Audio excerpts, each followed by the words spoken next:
혹시 어떤 변이가 예를 들어서 5%만 더 높아진다고 하면 엄청난 피해를 끼칠 겁니다. 야호! 과학기술 강국의 미래를 부르는 신호, 이원욱의 사인. 과학기술의 미래를 부르는 신호, 이원욱의 사인! 한국생명공학연구원을 찾았습니다. 최근 코로나19 바이러스로 인해서 세균과의 차이는 뭐지? 미생물은 또 뭐야? 마이크로 생명체, 작은 생명체에 대한 여러 가지 궁금증을 갖게 되었습니다. 오늘 모시는 박사님과 함께 뻔하지 않은 생명체, 미생물의 세상을 탐구해 보겠습니다. 어떤 분이신지 먼저 화면을 보시죠.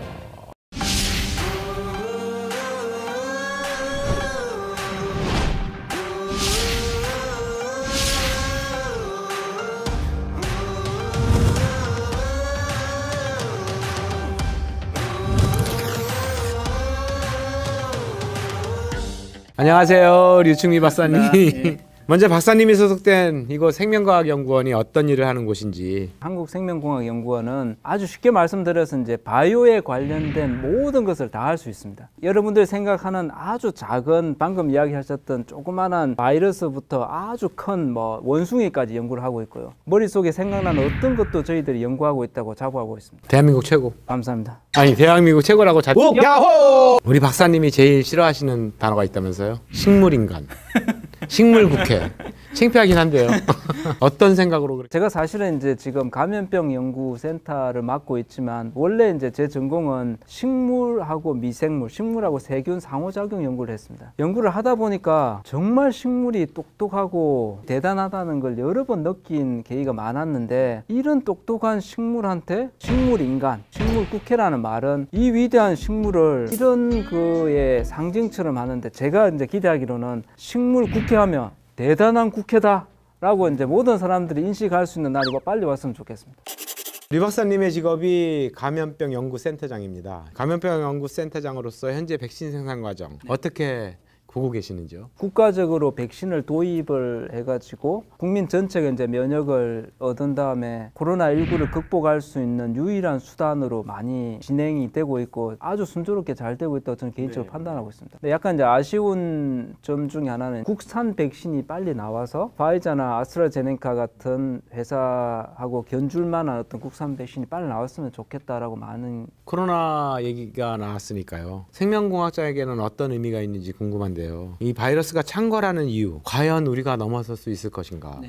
상당히 어려운 문제인데, 첫 번째가 이제 생명공학자로서 코로나 바이러스에 대해서 국민들한테 정말 뚜렷한 해결책을 드리지 못한 게 너무 죄송하다는 말씀, 국민의 세금으로서 준비를 해야 됐고 아주 발빠르게 대처를 해가지고 극복하는 데 도움이 많이 됐으면 좋겠는데, 다음번 팬데믹에서는 저희 생명공학연구원을 비롯해서 국내 제약업체나 대학이나 기업들에서 해결책을 낼 수 있을 거라고 생각하고 있습니다. 코로나19 바이러스에 대해서 요즘 변이라고 하는 얘기들을 많이 언론에도 심상치 않게 보도가 되고, 이것이 변종으로 발전될 가능성이 있다. 그 가능성 정도는 어떻습니까? 아주 심상치 않습니다. 최근에 영국발 변이 바이러스가 이제 영국에서 일어난 일들을 보면 제일 큰 문제가 스파이크 프로테인이라고 이제 뾰족뾰족하게 생긴 이 부분이 상당히 중요한데, 여기에 변이가 아주 많이 일어났습니다. 제일 큰 문제는 진단이 잘 안 된다는 거. 기존에 있는 PCR법으로 진단이 안 되는 변이종이 일어난 거하고, 두 번째 동물 실험을 통해서 보니까 백신이 잘 듣지 않는 변이주가 이제 나오기 시작했다는 아주 좀 불길한, 제 개인적인 생각은 플랫폼이라고 하는 기술이 워낙 잘 되어 있기 때문에 발빠르게 대응을 할 것 같습니다. 변이가 됨으로 해서 인간과의 그 싸움에서 우리가 얼마나 빨리 극복할 수 있을까의 그 시간 차가 상당히 문제 같습니다. 그 시차를 좁히는 어떤 작업들을 과학기술로 해야 되지 않나 이렇게 생각합니다. 변이에서 변종으로 발전한다. 이게 무슨 말씀이신지 모르시는 분들이 많거든요. 그러니까 변종으로 되면 새로운 종으로 발전하는 거기 때문에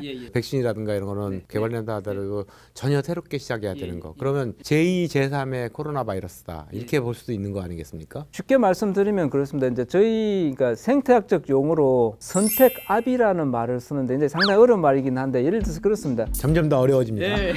야호! 바이러스가 인간의 감염을 생명을 하려고 이제 계속 노력을 할 겁니다. 왜냐면 이놈들도 생명체이기 때문에. 예, 살아야 되니까. 인간은 백신을 이용해가지고 또 바이러스를 죽이려고 들겠죠. 바이러스 측면에서 볼 때는 바이러스가 또 살아야 되니까 돌연변이를 계속 일으키겠죠. 저희가 미생물과의 싸움에서 100% 이기겠다는 생각을 하는 거는 상당히 잘못된 생각, 바보 같은 짓입니다.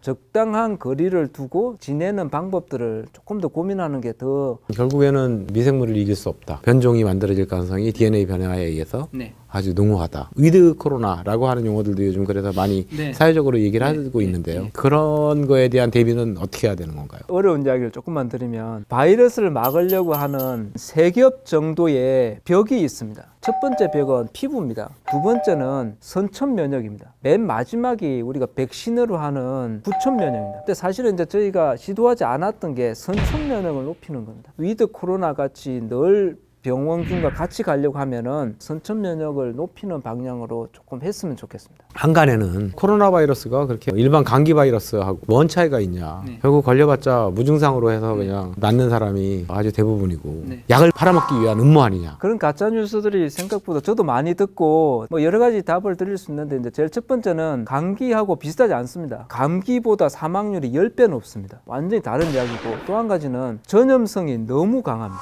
지금까지 많은 감기, 그러니까 인플루엔자라고 하는 감기나 팬데믹 관련된 많은 연구를 하신 분들이 전염력이 극대화된 최고로 발달된 바이러스다. 전염성이 강하면 치명률은 낮아지는 게 일반적인 겁니다. 그런데 이번 코로나19는 전염성이 높아지면서 치명률도 높아집니다. 저희가 조금 걱정스러운 부분 중에 하나는 혹시 어떤 변이가 예를 들어서 5%만 더 높아진다고 하면 엄청난 피해를 끼칠 겁니다. 일반 감기하고 비슷하게 생각하는 거는 정말 오산이고 지구상에 미생물이 없다면 어떤 일이 발생했을지 궁금한데요. 지구상에 미생물이 없다면 병에 안 걸릴 겁니다. 단점은 우리가 음식을 먹었을 때 소화를 못 시킬 겁니다. 제가 재미나게 표현해서 그렇지 가장 큰 문제는 지구가 엄청난 쓰레기로 쌓일 겁니다. 미생물의 가장 큰 역할은 분해자입니다.